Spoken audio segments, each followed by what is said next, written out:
Ito ang hardin ng panalangin.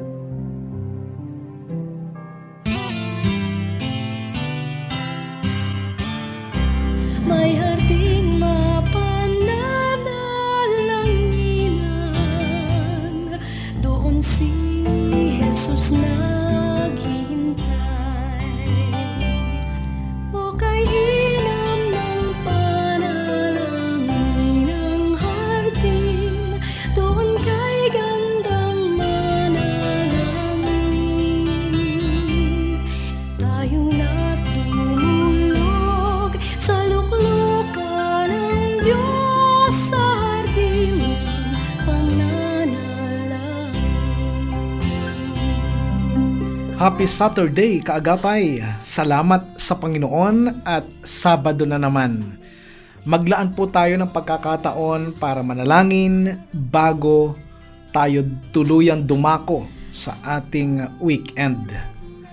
Narito po ang inyong hardinero, Pastor Ronald Llobrera, para sa programang Hardin ng Panalangin.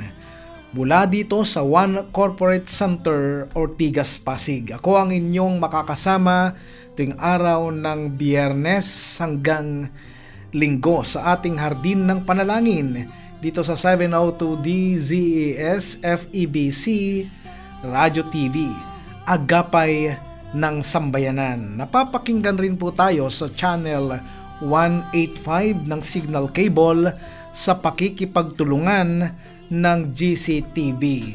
Saan ka man naroon, kaagapay, join na sa kalahating oras ng devotion and prayer. Magandang may baon tayong lakas mula sa Panginoon sa panimula ng bawat araw. Bago ang lahat, tayo ay manalangin. Samahan mo ako, kaagapay. Panginoon, sa oras pong ito kami po ay nagpapasalamat sa inyo. Kami po, Panginoon, ay dumudulog ngayon, Panginoon, upang ikaw ang siya pong maghayag sa amin, Panginoon, sa mga oras lang ito, na mga bagay, Panginoon, na aming karapat dapat ilapit sa inyo. Turuan niyo po kaming manalangin, at sa amin pong pananalangin, patuloy, O Diyos, na hinihingi namin ang inyong biyaya, Panginoon, ang inyong pagsama sa amin, upang sa ganon maging karapat dapat po kami sa inyong harapan. Linisin niyo kami, Panginoon, sa anumang mga karumihan at kasalanan na aming nagagawa. Panginoon, sa araw na ito, dinudulog namin ang bawat kaagapay namin saan man sila naroroon. Yung mga kaagapay namin na nandyan po sa kanilang mga tahanan, nandyan po sa kanilang trabaho, at yung mga mag-aaral, Panginoon, na nasa eskwela. Panginoon, ang inyong pagsama ang aming panalangin sa araw na ito. Pagpalain nyo rin ang bawat isang kaagapay namin na kasabay namin ngayon sa Facebook or sa ibang platforms na kung saan napapanood kami, Panginoon. Samahan niyo po ang bawat kaagapay namin, O Diyos. Kayo po maging sentro ng bawat buhay, ng bawat pamilya, Panginoon. At Lord, sa amin pong pananalangin, masumpungan ninyo ang aming mga puso na nagtitiwala at nananampalataya lamang sa inyo. Ipinagkakatiwala po namin sa inyo lahat, Panginoon, sa araw na ito. Maraming salamat po. Ito pong aming dalangin sa pangalan ni Jesus. Amen. Amen.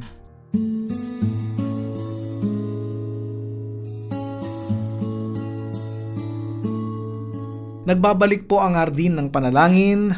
Muli ako po si Pastor Ronald Llobrera, ang inyong hardinero tuwing araw ng Biyernes hanggang Linggo. Kumusta ka na, kaagapay? Kung ikaw ay may mga prayer needs, prayer request, or any concern, ay maaari ka magpadala ng iyong mensahe sa aming Facebook page at ilalapit natin yan sa Panginoon. At kung sakali man, kaagapay, na hindi na mabasa lahat sapagkat napakadami pong pumapasok na mga mensahe tungkol sa kanilang mga kahilingang panalangin, nababatid po natin na ang Diyos ay alam ang lahat ng bagay sa atin at sa kanyang tamang panahon, tutugunin niya ang ating mga panalangin ayon sa kanyang dakilang kalooban. Alam nyo, kaagapay, masaya kami na inilalapit sa Panginoon dito po sa Hardin ng Panalangin ang inyong mga panalangin kahilingan. At kung sakali man, kaagapay, na ikaw ay nakatanggap na ng katugunan o kasagutan sa iyong mga ipinadalang panalangin, balitaan nyo naman po kami at sama-sama nating ipagpasalamat yan sa ating Panginoon. Maraming salamat sa bawat kaagapay namin na kasama namin lagi, lalo na sa pananalangin. At para sa ating pag-aaral ngayong araw, ngayong umaga ng salita ng Diyos, halika kaagapay, samahan mo ako, magbulay-bulay tayo ng salita ng Diyos. Alam mo, naniniwala akong sina Eva at Adan, bago sila nagkasala, sila ay hubad na. Tama po ba? Subalit, bakit sila nagtago? Sapagkat sa una, wala silang kaalam-alam tungkol sa masama at mabuti. Ngunit noong kinain nila yung ipinagbabawal na bunga, ipinagbabawal ng Panginoon na kainin nila, nagkaroon na sila ng hiya at takot. Sila nga ay tuluyan na nagtago dahil sila ay hubad. But God asked them, "Who told you that you are naked?" The law will always tell you, you are naked, because as far as God is concerned, you are still pure in His sight. Subalit ang tao mismo ang nagsabing, nagtatago po ako sapagkat ako'y hubad. Subalit ang tanong ng Diyos, sinong may sabi sa'yo? Kaagapay, maring sa iyong buhay, maraming pagkakataon na rejected ka. Maaring ang sinasabi ng tao sa iyo, wala kang kwenta, marumi ka, makasalanan ka, at pwedeng ganyan na rin ang tingin mo sa sarili mo. Sinong may sabi sa iyo? Yan ang katanungan ng Diyos sa iyo ngayon, kaagapay. Sinong may sabing hindi ka karapat-dapat? Sinong may sabing hindi ka mahal ng Diyos? Sinong may sabi sa iyong wala kang mararating? As far as God is concerned, His plan for you is to prosper you and not to harm you. Plans to give you hope and a future. Kasi yan ang maling nagawa nila Adan at Eva. Nagpadala sila sa batas. Ang sabi ng batas sa kanila, hubad ka, mahina ka, lagot ka, hindi ka nakarapat-dapat, magtago ka na. Subalit ang tanong ng Diyos, sinong may sabi sa'yo? Yan ang madalas na problema natin ngayon. Hindi natin halos marinig ang panawagan ng Panginoon. Hindi natin halos madama ang kanyang pag-ibig dahil sa batas at sa kautusan tayo nakatuon. Laging sa parusa tayo nakatingin, hindi sa napakalawak na biyaya ng Diyos sa atin. Yan ang dahilan kung bakit napakaraming tao ang hindi magawang lumapit sa Diyos ng totoo, kaagapay. Madalas ang ibang tao, iniisip nilang galit ang Diyos sa kanila dahil sa mga nagagawa nilang kasalanan. Nakarinig ka na ba ng ganito sa mga taong iniimbita mo sa simbahan? Kapatid, saka na lang ako magsisimba kapag nagbago na ako. At baka masunog ako sa loob ng simbahan. Na tila bagang sinasabi nila na saka na lang ako magpapadoktor kapag magaling na ako. Tulad ng sinabi ko, tama, galit ang Diyos sa kasalanan. Subalit, hindi siya galit sa iyo. At kahit anong oras, maaari kang lumapit at magpakumbaba sa Kanya at ikaw ay Kanyang tatanggapin. Isang kwento sa banal na kasulatan ang may ganitong pangyayari. Sa 1 Kabanatang 9 sa mga talatang 1 hanggang 3. Sa paglalakad ni Jesus, nakita niya ang isang lalaking bulag mula pa ng ipanganak. Tinanong siya ng kanyang mga alagad, "Rabi, sino po ang nagkasala at ipinanganak na bulag ang lalaking ito? Siya ba o ang kanyang mga magulang?" Sumagot si Jesus, "Ipinanganak siyang bulag hindi dahil sa nagkasala siya o ang kanyang mga magulang, kundi upang mahayag ang kapangyarihan ng Diyos sa pamamagitan niya." Kaagapay, di ba madalas ganyan ang eksena sa buhay ng tao? Laging may hinahanap na masisisi sa mga pangit na nangyayari sa kanyang buhay. Panginoon, saan ako nagkulang? Bakit may sakit yung anak ko? Kagapay, maaring may mabigat kang dinadala ngayon. Huwag mong sisihin ang sarili mo. Huwag mong sisihin ang iba. May mga nangyaring hindi maganda, hindi para sabihing masama ka. Sana maunawaan mo na totoong mahal ka ng Panginoon at ang lahat ng bagay ay nagkakalakip-lakip para sa ikabubuti ng mga taong nagmamahal sa Diyos. Ang ginawang hakbang nila Adan at Eva, gumawa sila ng sarili nilang kaparaanan para sa kanilang ikabubuti. Subalit sila ay bigo. Kagapay, ipagkatiwala mo sa Diyos anuman ang iyong kalagayan sa mga oras na ito. Siya ang gagawa para sa iyo at may mga magagandang bagay siyang plano para sa iyo, kaagapay. Pakinggan mo ito at ipamalita mo ito sa iba. Jesus Christ died on the cross so that you will never be defined by your sin and weaknesses. Ang sabi ng aklat ng Isaias, kabanatang 61, sa mga talatang 10 at 11, buong puso akong nagagalak kay Yahweh. Dahil sa Diyos ako'y magpupuri sapagkat sinuotan niya ako ng damit ng kaligtasan at balabal ng katuwiran. Gaya ng lalaking ikakasal na ang palamuti sa ulo'y magagandang bulaklak. Gaya ng babaeng ikakasal na nakasuot ng mga alahas. Kung paanong sa lupa'y sumisibol ang halaman at sa hardin ay lumilitaw ang binhing itinanim, ipapakita ng Panginoong Yahweh ang kanyang katwiran at papuri sa harap ng lahat ng bansa. Sa Diyos ang lahat ng papuri.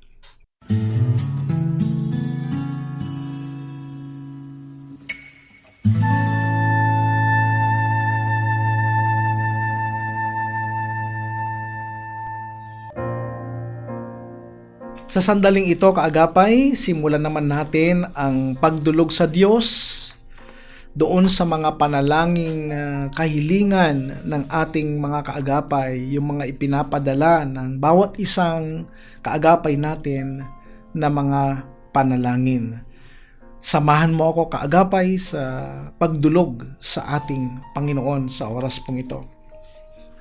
Aming Diyos, muli kami ay lumalapit sa inyo, Panginoon, upang manalangin at idulog sa inyo ang mga panalangin kahilingan ng aming mga kaagapay. Panginoon, sa oras pong ito, naniniwala po kami na napakaganda po ng inyong plano, napakaganda po ng inyong layunin sa bawat isa sa amin.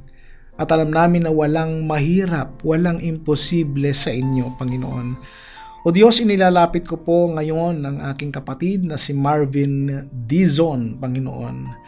Ang kanyang panalangin ay ang kanyang paggaling sa karamdaman, yung kanyang chronic migraine ay tuluyan na itong mawala at gumaling, Panginoon. Inilalapit din namin sa inyo, Panginoon, ang aming kapatid na si Sheila May Ronquillo. Ang kanyang panalangin ay complete healing at ang kanyang karamdaman ay UTI, Panginoon. Naway siya po ay makaranas ng muling kagalingan at kalakasan mula sa inyo. Inilalapit din namin, Panginoon, sa mga oras na ito ang aming kapatid na si Armando Villaflor. Ang kanyang panalangin ay recovery ng kanyang physical body mula sa karamdamang pneumonia, Panginoon, at maging normal po ang kanyang paghinga. Lord, nilalapit ko rin sa inyo ang aming kapatid na si Ruth Ann Calderon. Ang kanyang panalangin ay gumaling kanyang karamdaman na allergy, Panginoon, at mawala po yung pamamaga ng mga parte ng kanyang katawan na apektado, Panginoon. Lord, amin din pong nilalapit sa inyo sa oras pong itong si Edgar Lacunia o Las Cunha, Panginoon, at ang kanyang prayer request ay para sa mabilis na paghilom ng kanyang mga paa matapos ng minor fracture. Panginoon, pagalingin niyo po siya. Ganon din ang aming kapatid na si Melanie Ortega. Panginoon, ang kanyang panalangin ay maging normal ang result ng kanyang thyroid test, Lord. Lord, ganon din si Harold Manzano. Ang kanyang prayer ay healing mula sa kanyang chest discomfort at naway maging okay lahat ng kanyang check-up, Panginoon, sa doktor. Amin din pong nilalapit sa inyo, Panginoon, si Clarissa Joy Manlapig. Ang kanyang prayer request ay para sa kanyang anak na may mataas na lagnat at ubo. Panginoon, na ito po ay magkaroon na ng kagalingan sa lalong madaling panahon. Ganon din kay Bobby Ferrer. Lord, ang kanyang prayer ay complete recovery mula doon sa kanyang operation sa kanyang stomach. Lord, pinagpe-pray din namin si Glenda Napuli. Panginoon, ang kanyang prayer ay kagalingan o mawala na po yung kanyang vertigo, Panginoon, na kanyang nararanasan. Lord, ikaw ang may akda ng lahat ng pangyayari sa aming buhay, lalong-lalo na sa mga may karamdaman. Ikaw ang may akda ng kagalingan, Panginoon, at kalakasan, Panginoon, sa bawat isa. Patuloy na ipinagpe-pray namin, Panginoon, si Sister Ruth Bautista. Birthday po niya itong darating po na December 3. At ang kanyang anak na si Gemarud Paul Doquinia. Panginoon, sila po ay magdiriwang ng kanilang kaarawan. Patuloy na sila po ay pagpalain ninyo at bigyan nyo pa po ng maraming taon na matatagumpay sa kanilang buhay. Amin din patuloy na ipinagpipray, Panginoon, ang aming mga kamanggagawang Pastor Christian, Pastor Christian and Pastor Benji Arsiaga. Panginoon, patuloy na ingatan niyo po ang aming mga kapatid na ito. Nandyan po sila sa Australia para sa kanilang paglilingkod sa inyo. Huwag niyo po silang pababayaan. At akin din po idinadalangin Sister Evelyn Tagud at ang buong Tagud family. Panginoon, na sila po ay patuloy niyo ingatan ang kanyang pamilya, ang pamilya ni Sister Evelyn, kanyang mga anak, kanyang mga apo. Panginoon, ay patuloy na ikaw ang kanilang maging kalakasan. O Diyos, patuloy na ipinagpipray po namin ang mga darating po na mga activities doon po sa Anabaptist Mennonite Community Church. Lord, ay amin pong itinataas yung gaganaping Project Elijah Missions Conference, isang libreng seminar para sa kanilang simbahan at kasabay ng kanilang pagdiriwang ng kanilang Christmas celebration, Panginoon. Lord, tulungan niyo po sila, ingatan niyo po sila at sa darating po na araw ng kanilang seminar ng Project Elijah, kayo po ang manguna, kayo ang mahayag, Panginoon. At tulungan niyo rin po ako, ang inyong lingkod, na siya pong gagamitin sa lugar nila, Panginoon. Itinataas ko ang aking mga kamanggagawa na kaagapay namin sa Anabaptist Mennonite Community Church, Lord, na sila Pastor Brian Carrasco, Pastor Joel De Leon, Pastor Crescendo Villa, at si Chairman Crescenciano Villa, Panginoon. Kasama na rin po Sister Fatima, Sister Gina Villejos Torres. Itong mga kamanggagawa namin ito, Panginoon, ay patuloy nyo silang ingatan, pakatatagin sa kanilang paglilingkod. At ikaw lamang, Panginoon, ang patuloy na maparangalan sa aming mga buhay. Maraming salamat po, O Diyos, sapagkat kayo ay tumutugon sa bawat panalangin. Hindi po kayo, Panginoon, natutulog. Hindi kayo nagpapahinga, Panginoon, dahil kayo ay omnipresent, omniscient, lahat ng kapangyarihan, all-powerful God ay nasa inyo, Panginoon, ang lahat. Dahil alam namin natutugunin ninyo ang mga panalangin ito according to your perfect will sa aming mga buhay. Kayo po ang maitaas, kayo po ang maparangalan. Maraming salamat po. Ito po ang aming dalangin sa pangalan ng aming Panginoong Hesus. Amen.